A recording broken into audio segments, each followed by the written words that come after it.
अगर पृथ्वी गोल है तो हम नीचे क्यों नहीं गिरते? और जो लोग पृथ्वी के नीचे रहते हैं वो सीधे कैसे खड़े रहते हैं? उन्हें तो नीचे गिर जाना चाहिए। इसीलिए आज मैं आपको इसे अच्छे से समझाने का प्रयास करूंगा। हम जो चीज ऊपर फेंकते हैं वो आखिरकार वापस लौटकर नीचे गिर ही जाती है। और हर चीज नीचे ही क्यों गिरती है?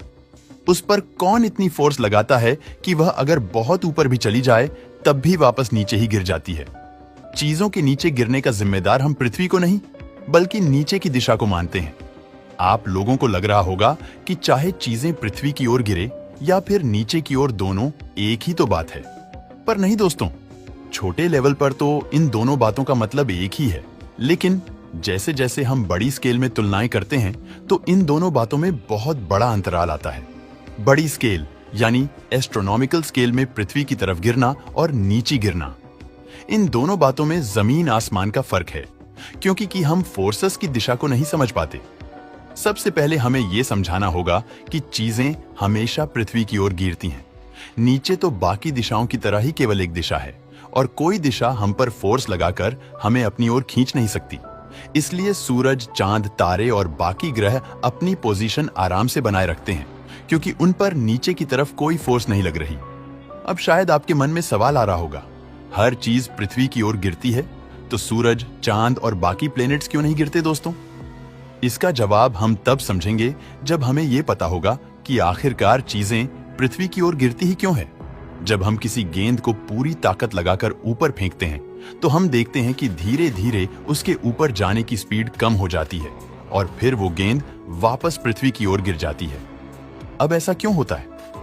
चलिए इसे भी समझ लेते हैं। महान न्यूटन ने बताया था कि पूरे ब्रह्मांड में अगर कोई भी चीज स्थिर है तो वो स्थिर ही रहेंगी, और अगर किसी स्पीड से मूव कर रही है तो उसी स्पीड से मूव करती रहेंगी जब तक उस पर कोई बाहरी फोर्स ना लगे। अब जैसा कि हमने देखा, ऊपर फेंकी जाने वाली गेंद की स्पीड धीरे धीरे कम हो रही थी और फिर वो वापस नीचे गिरने लगी। तो इससे एक बात तो कंफर्म हो गई कि उस पर कोई फोर्स लगा रहा है, लेकिन हमें तो वहां फोर्स लगाने वाला कोई दिखता ही नहीं। तो फिर ऐसा कैसे हो सकता है? असल में इसका जवाब यह है कि किसी भी चीज को बिना छुए भी उस पर फोर्स लगाई जा सकती है। इस पर यकीन करना थोड़ा मुश्किल है, लेकिन ऐसा ही होता है। दोस्तों, फोर्सेस असल में दो तरह की होती हैं, नंबर 1 कॉन्टैक्ट फोर्स और नंबर 2 नॉन कॉन्टैक्ट फोर्स।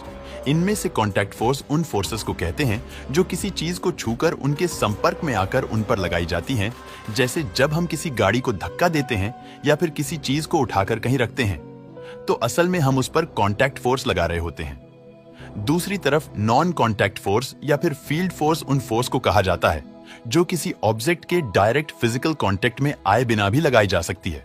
ब्रह्मांड में ऐसी केवल 4 नॉन कॉन्टैक्ट फोर्स हैं।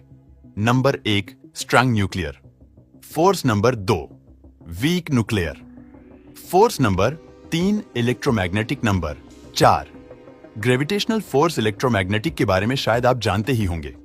अभी के लिए आप केवल इसे मैग्नेटिक फोर्स मान लीजिए, और हम सब ने कभी ना कभी देखा ही होगा कि मैग्नेटिक यानी कि चुंबक को फोर्स लगाने के लिए जरूरी नहीं है कि उस ऑब्जेक्ट के संपर्क में ही लाया जाए। चुंबक कुछ दूरी से भी फोर्स लगा सकता है। बिल्कुल इसी तरह काम करती है हमारी ग्रेविटी को भी फोर्स लगाने के लिए किसी फिजिकल मीडियम की जरूरत नहीं है। वैसे तो ग्रेविटी सबसे कमजोर फोर्स है, लेकिन इसका असर अरबों किलोमीटर दूर तक भी हो सकता है। यही कारण है कि ग्रेविटी हमारे पूरे ब्रह्मांड के स्ट्रक्चर के लिए जिम्मेदार है। सबसे पहले ये जान लेते हैं कि ग्रेविटी की इस ताकत के लिए जिम्मेदार कौन है। ग्रेविटी सीधे सीधे किसी ऑब्जेक्ट के मास पर निर्भर करती है। मास का मतलब होता है असल में किसी ऑब्जेक्ट में कितना मैटर मौजूद है। मास हर वक्त हर जगह एक ही रहता है।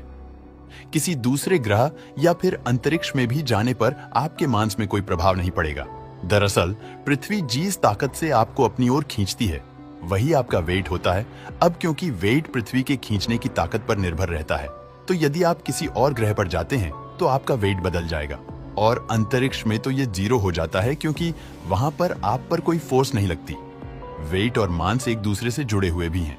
पूरी पृथ्वी का मास हमसे और आपसे करोड़ों गुना ज्यादा है, और इसलिए वो हम पर एक बड़ी ग्रेविटेशनल फोर्स लगा सकती है। अब क्योंकि यह फोर्स हम पर हर वक्त लगता रहता है, इसलिए हम जब भी किसी चीज को ऊपर फेंकते हैं तो वह कुछ देर बाद वापस नीचे गिरी जाती है। पूरी पृथ्वी द्वारा लगाई गई फोर्स बहुत ज्यादा होती है, लेकिन इससे बचने का भी एक रास्ता है।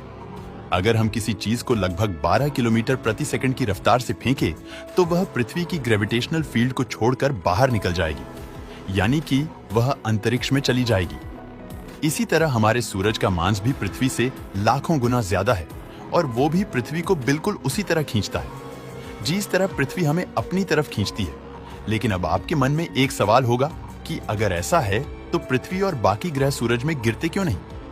इसका कारण ये है दोस्तों, क्योंकि पृथ्वी सूरज के चारों ओर घूम रही है तो उस पर भी लग रहा है जो इससे बाहर की ओर धकेलता है। अब क्योंकि ग्रेविटेशनल फोर्स और सेंट्रीफ्यूगल फोर्स एक बैलेंस में बने रहते हैं, तो पृथ्वी भी आराम से सूर्य का चक्कर लगाती रहती है।